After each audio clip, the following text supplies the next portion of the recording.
Hello farmers, जय श्रीराम. मी योगेश. इंडियातल्या सगळ्यात best dragon फ्रूटच्या फार्मवर मी स्वागत करतो आहे. आपल्यापैकी बरेचसे शेतकरी मला माहिती ओळखत असतात की माझं जे आहे ना फेसबुक किंवा इंस्टाग्राम थ्रू आपला ड्रॅगन फ्रूटचा जो प्लॉट आहे मागच्या 2 वर्षापासून इंडियातला टॉपचा ॲव्हरेज आपण गेन केलेलं आहे. 6 एकरमध्ये 96 टन माल काढलेला आहे आणि टोटल आपल्याकडे 12 एकरचा ड्रॅगन फ्रूटचा जो प्लॉट आहे त्याच्यामध्ये आपण मागच्या वर्षी 174 टन काढला आहे, म्हणजे जवळपास 13.5 टन पर एकरच्या हिशोबाने.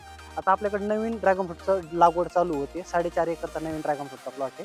बऱ्याचशा शेतकऱ्यांचे प्रश्न येत होते की नवीन लागवड करताना काय काय मेहनत घ्यावी लागते, त्याची प्राईस काय राहते, कोणते पोल वापरायचे, काय वापरायचे, तर आपण डिटेल इथून पुढं माहिती देत चालू. व्हिडिओ बनवण्याचा पर्पज हाच आहे की कारण छोट्या छोट्या गोष्टी ना इथून पुढे मी शेअर करत चालणार आहे, पार्ट वाईज शेअर करत चालणार आहे. तर चला आपण आजचा टॉपिक सुरुवात करूया. सगळ्यात पहिल्यांदा ड्रॅगन फ्रूटमध्ये 2 मेथड येतात. पहिली गोष्ट की ट्रेलिस सिस्टीम आणि रिंग सिस्टीम. आपल्याकडे दोन्ही मेथड आहेत. आपल्याकडे जवळपास नाही म्हटलं तरी 8 एकर ट्रेलिस सिस्टीम आहे, 4 एकर रिंग सिस्टीम आहे. तर दोन्हीपैकी कोणती मेथड यूज करावी, तर आम्ही आता नवीन जी 4.5 एकरची लागवड करतोय तिथं आपण रिंग स्ट्रक्चर करतोय. कारण काय आहे की ट्रेलिस सिस्टीममध्ये कॉस्टिंग जास्त येते आणि जे हार्वेस्टिंग वगैरे जे आहे आपलं यील्ड आपण प्रोडक्शन म्हणतो तसं उत्पन्न पहिल्या 3 वर्षापर्यंत चांगलं येतं. 4थ्या वर्षापासून जेवढं ट्रेलिस आणि रिंग सिस्टीम दोन्ही लगभग सेमच आहे. आणि कच्छमधलं वातावरण जसं आमचा हा एरिया आहे, इथं वातावरण तुफान वगैरे जास्त येतात, त्याच्यामुळे ट्रेलिसची जी लाईन आहे पूर्णपणे तिथं डॅमेज जास्त होती. किंवा मला असं वाटतं पर्सनली की रिंग सिस्टीम केलेलं बेनिफिट जास्त देतं. आता रिंग सिस्टीममध्ये सुद्धा 2 मेथड आहेत. ज्यावेळेस आपल्याकडे हा पोल वापरला जातो, आता हा 5 इंची पोल आहे, 5 इंची 6 फुटाचा पोल आहे. आणि महाराष्ट्रामध्ये बरेचसे शेतकरी असतील किंवा गुजरातमधले पण बरेचसे शेतकरी आहेत, ह्या 6 इंचाच्या जागी 5 इंचाचा पोल यूज करतात. तर आपल्याला जर ट्रेलिस सिस्टीम करायची असेल, जिथं हेवी स्ट्रक्चर करावं लागतं, ट्रेलिस सिस्टीम म्हणजे ही मेथड जशी तुम्हाला व्हिडिओमध्ये दिसते ती मेथड करायची, तर तुम्ही हमखास 5 इंचाचा पोल वापरा. 6 फुटी किंवा 7 फुटी पोल वापरला तरी चालते, कारण स्ट्रॉंग स्ट्रक्चर पाहिजे ट्रेलिस सिस्टीमसाठी. पण जर तुम्हाला रिंग स्ट्रक्चर यूज करायचं असेल त्या टायमाला तुम्ही 4 इंचाचा जर पोल वापरला आणि याची जर हाईट जर 6 फूट जरी राहिली तरी आपल्याला ड्रॅगन फ्रूटमध्ये योग्य राहू शकतं. आता आम्ही काय केलेलं आहे की आम्हाला हे लॉंग टर्ममध्ये विचार केला जातो गुजराती माइंडसेटनुसार. तर इथं हे प्रेफर करतात की 5 इंचाचा पोल 6 फुटीनुसार. आता याची कॉस्टिंग किती येते, तर हे पडतं आपल्याला 44 रुपये फिटाच्या हिशोबाने. मी जवळपास 264 रुपयाला आपल्याला हा एक पोल पडतोय, 6 फुटी पोल 5 इंचाचे. जर आपण छोटा जर पोल वापरला रिंग स्ट्रक्चरला, जो की 4 इंचाचा आहे, जो की नॉर्मली महाराष्ट्रामध्ये भरपूर शेतकरी वापरतात, तर त्याची त्याची कॉस्टिंग जी आहे 195 ते 200 रुपयापर्यंत पडते. आणि मी सजेस्ट करेन तो पोल जर वापरला तर बेस्ट आहे. आता रिंग स्ट्रक्चर ज्यावेळेस तुम्ही यूज करतात त्या टायमाला तुम्हाला डिस्टन्स किती ठेवायला पाहिजे, कारण महाराष्ट्रामध्ये भरपूर शेतकरी आहेत जे की कोणी 9x5 वर लावते, कोणी 9x6 वर लावते.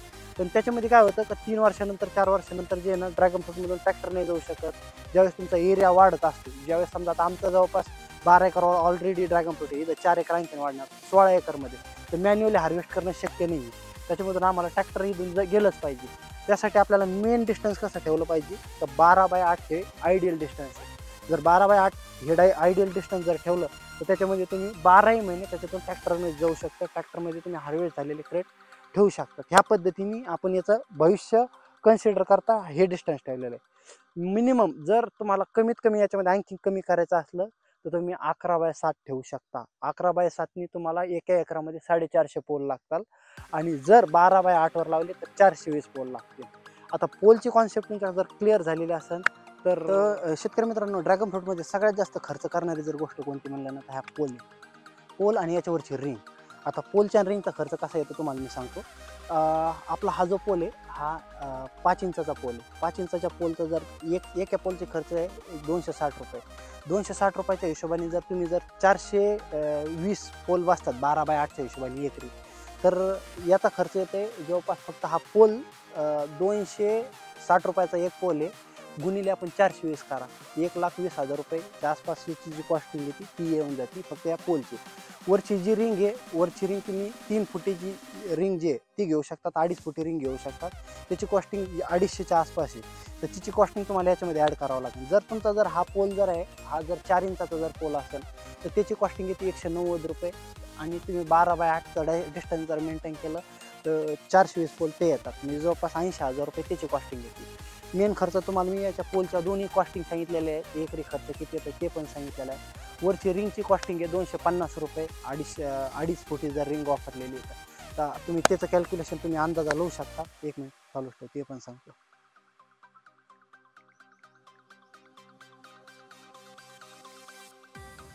तर वरची जी रिंग वापरली जाते 2.5 फुटी जी रिंग आहे तिची कॉस्टिंग आहे ती 1,05,000 रुपये. म्हणजे जवळपास जर तुम्हाला ड्रॅगन फ्रूटचं जर 4 इंचाचं जर स्ट्रक्चर उभा करायचं म्हटलं तर तुम्हाला 2 लाख रुपये स्ट्रक्चरला खर्च येतो आहे. ज्यावेळेस तुमची जी 5 इंचाचा जर हेवी पोल जर असेल तर तुम्हाला याचा खर्च जवळपास 2,20,000 2,30,000 पर्यंत जाईल. 20-30,000 रुपये तुमच्या कदाचित याच्यामध्ये जास्त जातील, पण प्लॉट तुमचा आहे लॉंग टर्मसाठी विचार करू शकता आपण याच्यामध्ये. तर चला आता भले तुमचं रिंग लास्टच्या व्हिडिओमध्ये मी तुम्हाला सांगितलं होतं की आपल्याला किती फुटी पोल वापरला पाहिजे, कोणत्या स्ट्रक्चरसाठी कोणता पोल लावला पाहिजे. त्याचबरोबर त्याची कॉस्टिंग पण मी तुम्हाला सांगितली होती.